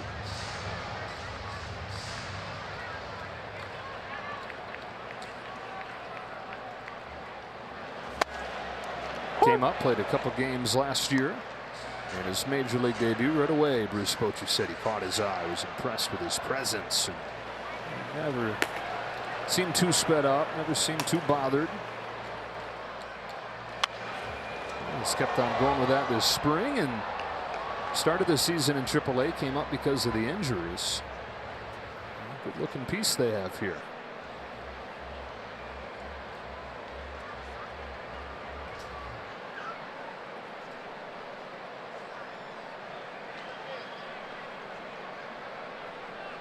Dodger pen taken over here in the 7th.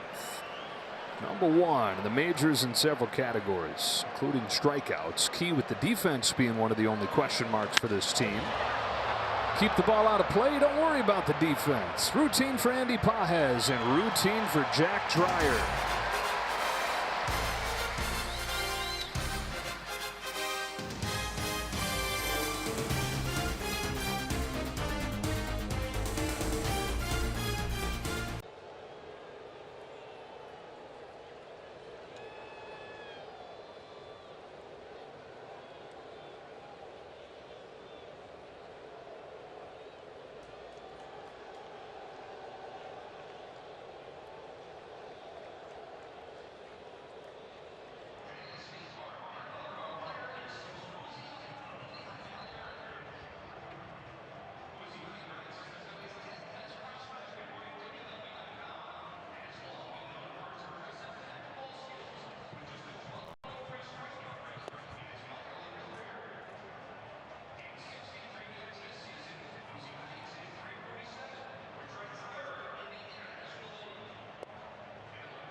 Managers today go way back. Dave Roberts, as an outfielder, played for Bruce Bochy in both San Diego and in San Francisco, and then years of managing against each other in the National League West. And one of baseball's great rivalries, the Dodgers and Giants, and mutual respect. Those guys catching up before the game today. Assistant General Manager Jeff Kingston of the Dodgers there. Tommy Edman leads off, takes the ball from Jacob Webb. Two guys headed for the Hall of Fame as managers. Webb, another one of those guys here on a short contract, from Atlanta to Arizona to the Angels to the Orioles. Now his first year in Texas, facing the top of the Dodger order, and Tommy Edman rolls over to second. His counterpart Marcus Semien for the first out. You've got Bochy, who's won 4 titles. Dave Roberts getting his second last year. How about Dave Roberts has already racked up, and part of this is there are more postseason games now than there were the first half of Bochy's career, but still seeing that he's already within 1 win of Bruce Bochy's career total in the postseason. Yeah, that's pretty amazing run that both Bochy and now currently Dave Roberts is on. And really an amazing return when you think about being retired, sitting at home, and then Chris Young going think I want to see if he'll come back. And what a perfect timing that was. Because Bruce is sitting there thinking, maybe I want to get back. He had just managed the French national team in the WBC qualifiers, and he said, thank goodness Chris didn't watch us at all because we weren't very good. Betts fouls this one off, 2-1. Sold him on the idea of, hey, we're ready to win now. We're going to continue to invest. Rangers have been really bad for several years. But he said, this is not a project. Come here, win now. And they did, in the grandest fashion, winning the first World Championship in franchise history in that first year. Betts sends this one in the air to right. Back goes Adolis Garcia for out number 2. And really, the West is probably the most up for grabs it's ever been. You got the Astros, who have changed a little bit of their personnel. They still have the DNA of being the team that has kind of held that division for the most part over the last 9-10 years. And I think you got an upstart Seattle every year, the same conversation. Can they score? Because they can pitch. And then the Angels with a surprise start to the season. I don't think there was much expected of them with what they've lost. A's making a little bit of noise. They got the major league home run leader, Tyler Soderstrom. Freeman bounces this ball to Simeon, and Jacob Webb, a lightning quick 8th.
Find your push, find your power. Freddie Freeman found his. The Dodgers found theirs last year, beating the New York Yankees for their first full season title in 36 years. Setting their sights on a repeat. And how about what Dave Roberts must think of this guy right here, John? Evan Phillips, his season debut, tosses him out there in a one-run game in the 8th inning. He's been nasty, especially last year for the Dodgers. And here we go, right? First time getting in, and in a tight game in the 8th. And this has been the guy today for the Rangers. Kyle Higashioka is 2 for 2 with a home run. Rest of the team is 0 for 20. Higashioka, Taveras, and then back to the top in Simeon. 30-year-old Evan Phillips, who was cast off by multiple organizations. Struggled with the Orioles. They let him go. Braves for a short time. Rays for an even shorter time. Dodgers pick him up in August of 2021. And he's been one of the top relievers in baseball. Now in his 5th year with the team. Speeds his fastball in there. Hit foul 1-2. 5 games in the division series and the championship series last year. Did not give up a run. He missed the World Series because of the shoulder issue that caused him to miss the first month of the season. But full body of work in the postseason in his career. 15 1/3 innings, no runs. His 1-2 pitch. Strikes out Higashioka, and he looks like he's in midseason form with that video game-like slider. He's got electric stuff, and you wonder what happened to make him click. And the Dodgers are benefiting from whatever that is that he has figured out, because short to the plate, the fastball plays, the breaking ball spins.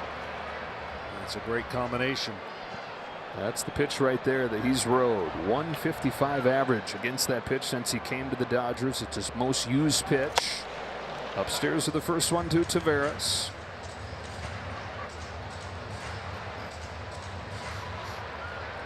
First 7 innings from rookies today. 6 from Sasaki.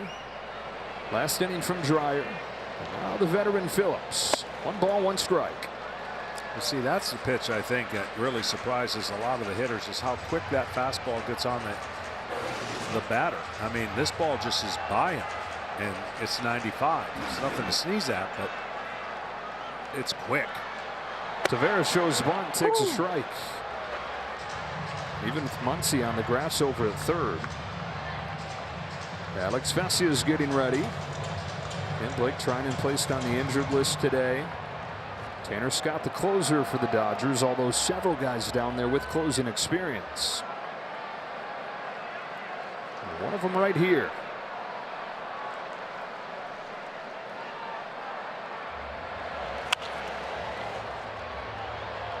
In fact, when the Dodgers have their full complement of relievers, and they're getting closer to it, although losing Treinen today, but when you have all the guys available that they have, you've got 5 guys with significant closing experience. 7 relievers combined last year. The guys they have down there currently, 96 saves when you put them all together. And a strikeout. 2 gone in the 8th as he's K'd the first 2 hitters that he's faced. Well, that's why it's easy to say they got the best bullpen in all of baseball when healthy, and they can shut you down and preserve all those leads that they're going to have during the year. That's why they're going to win a lot of games. But it all boils down to staying healthy. If they stay healthy, the formula's pretty simple for the Los Angeles Dodgers. Getting Phillips back today. Kopech to come at some point before too long. Semien fouls off the first pitch. Different day, same story for the Rangers. Good pitching. Eovaldi went 6. But 2 runs on just 2 hits. 0-2.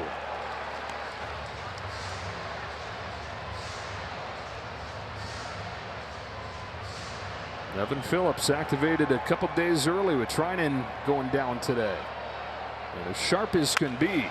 Left side and through. Semien with a 2-out hit on an 0-2 pitch. And that gets Corey Seager to the plate. And that's going to bring Dave Roberts up to the mound. So it'll be Alex Vesia to come on for Phillips, who makes his season debut, strikes out the first 2 hitters that he faces, and then gives up the single to Marcus Semien. So here comes Vesia for one of the game's best in Corey Seager in a 3-2 game. The 2-time MVP's done it for both of these clubs. Coming to the plate, representing the go-ahead run when you come back.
Corey Seager against Alex Vesia, whose first pitch missed away. 1 ball, no strikes. Tying run at first. Go ahead run at the plate as the game finds the Rangers' best player. Vesia's 1-0. Seager takes strike one on a very generous outside corner. Seager's asking him. That had to be outside. And it was. Vesia's faced Seager 1 time. Seager took him deep 2 years ago in this park. On the 1-1 pitch. Fouls it off, and it's 1-2. Well, if Vesia's going to go to a breaking ball, it better be a good one. It cannot roll in the strike zone against Corey Seager. He already got the generous. I would put a lot of pressure on him and go away. See if you can get the umpire and Seager aggressive away.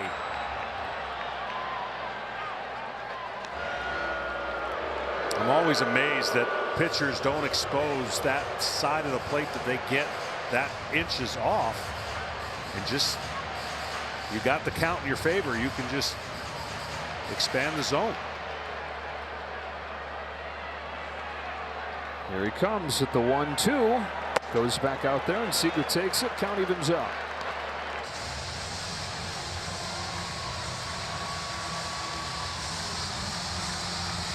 So many big swings through the years for this guy. Good lead for Semien. 2-2 pitch. Seager sends it foul.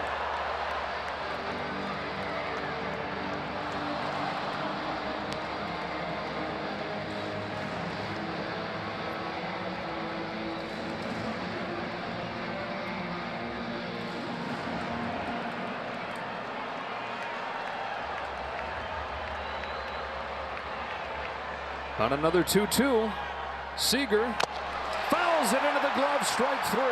Vesia comes on and gets the superstar Seager and keeps the Dodgers ahead 3-2.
Into the 9th inning we go in a 1-run game. Jacob Webb stays in and delivers ball 1 to Teoscar Hernandez. This was the situation yesterday going into the top of the 9th. Dodgers were up 1-0. They got a couple runs of cushion.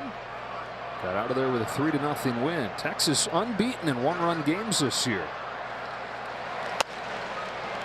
2-0 on Hernandez.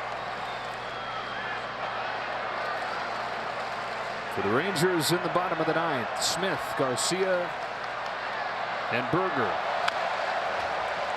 And it's Kirby Yates that started to warm down in the Dodger bullpen. It was Tanner Scott yesterday. We were just talking about the depth, not just in good pitchers, but in legit closers the Dodgers have down there. Dave Roberts can have his closer down and have a whole handful of guys to pick from. Well, Yates is familiar with this ballpark. He more than likely is going to face his former team. The scoreless inning in yesterday's game. 33 out of 34 in saves last year for Texas, his lone year here.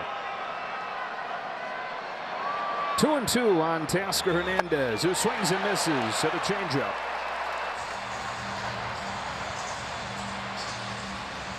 Your team, your players, baseball your way. Get personalized highlights and push notifications just for you. You can download the MLB app today. Pitching matchups that are fitting for marquee matchup this weekend. The last two champions. DeGrom was great last night against Yamamoto. Sasaki and Eovaldi today. Tomorrow to be Tyler Glasnow and Tyler Mahle, who's off to quietly an excellent start for the Rangers. Top starting staff in terms of ERA so far in the American League. Ball and a strike on Conforto, whose run back in the fourth is still the difference in this game. Singled with one out, took second on a throwing error from Eovaldi, and scored on a Muncy double.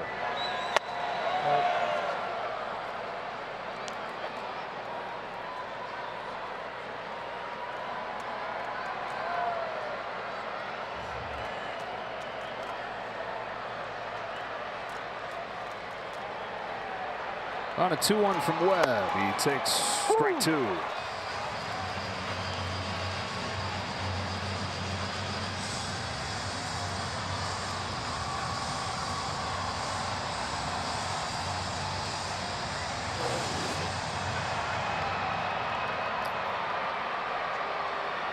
High changeup. He's thinking, I want to yell at you. Instead, I'm going to take time. Take a breath. Mark Rippinger, by the way, has on his resume this year a perfect game of balls and strikes. So the computer said.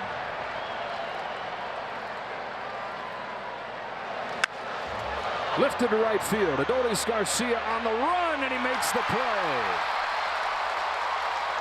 Garcia, who won a Gold Glove a couple years ago, diminished by the knee issue last year, looks a whole lot healthier so far in 25. Yeah, great play here. Might have felt better diving on the turf than the gravel.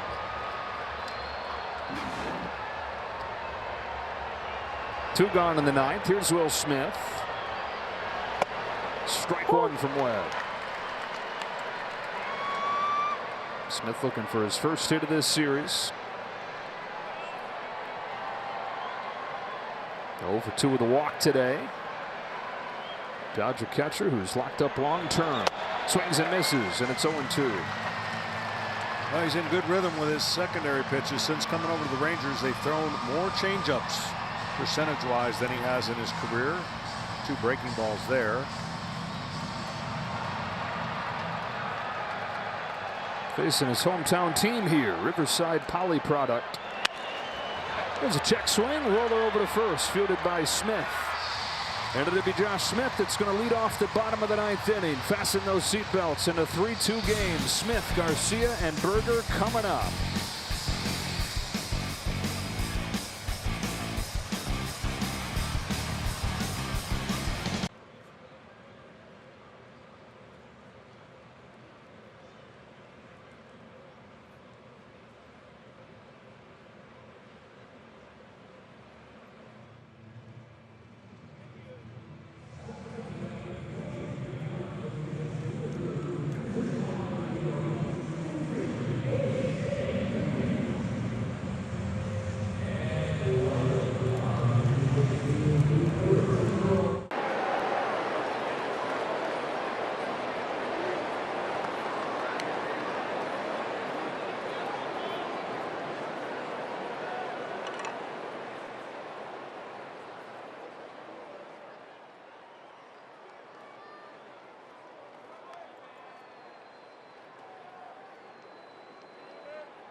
Say, oh man, we know what the deal is with this guy. He was the best reliever in baseball last year with the Texas Rangers. A resurgent year after years of dealing with injuries. He's continued it with the Dodgers.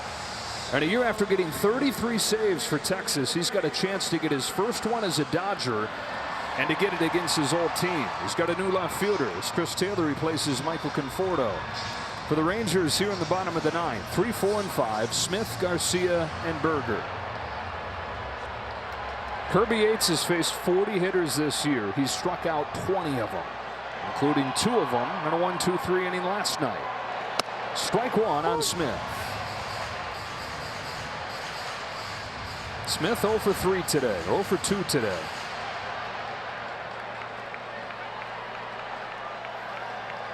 .38-year-old Kirby Yates, home with an 0-1.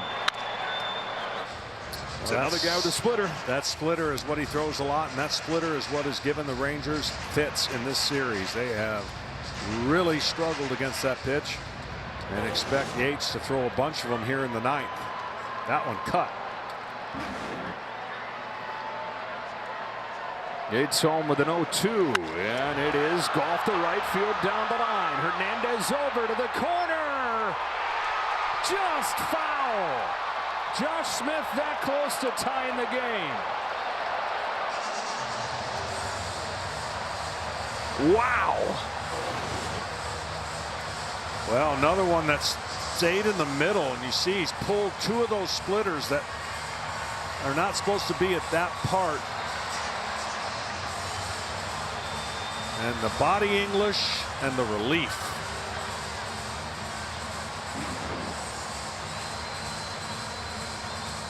Bruce Bochy out there asking the umpires to take a look at this. Our first look at it looked like it was pretty safely foul. It didn't feel that way though for Kirby Yates and the Dodgers as that thing floated down there.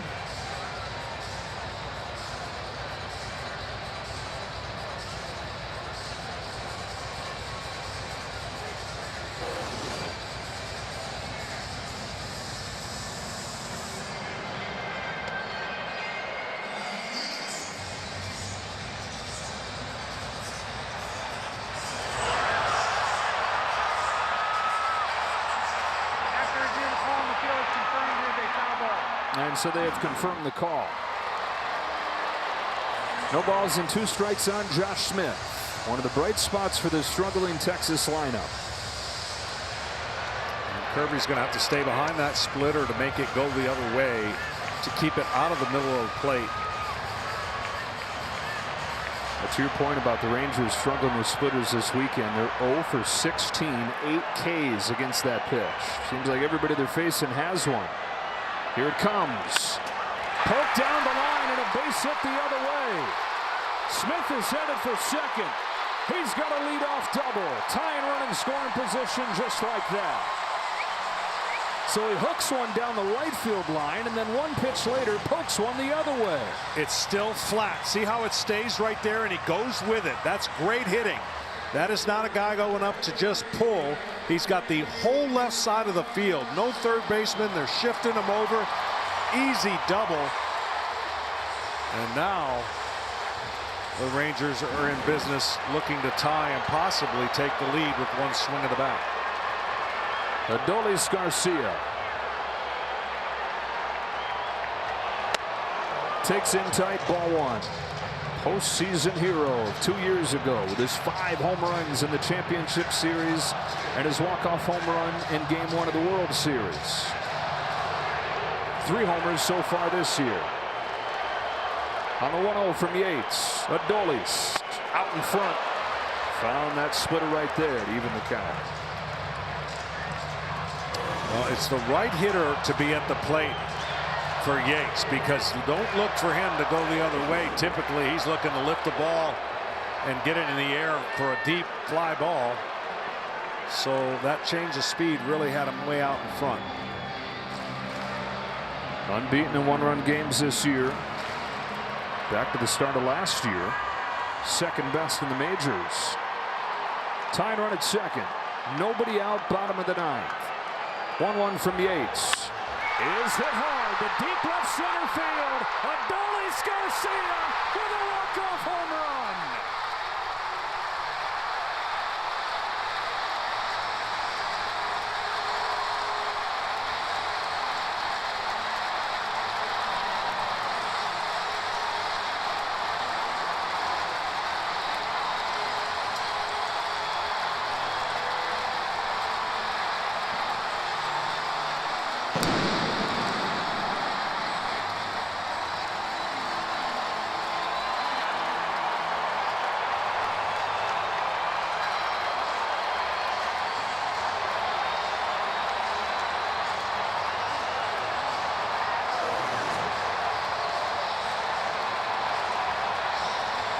on a tee.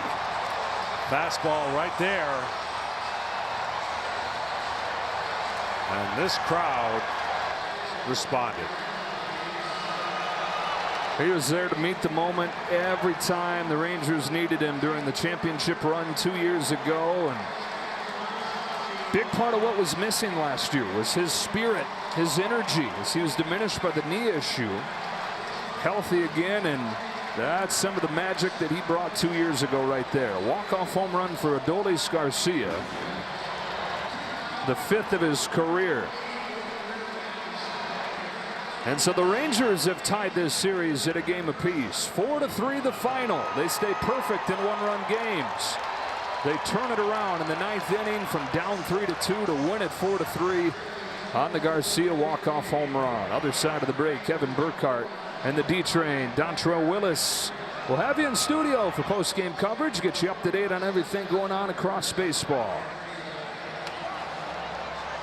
4-3 the final. Adolis the hero. Stay tuned, plenty more coming on Fox.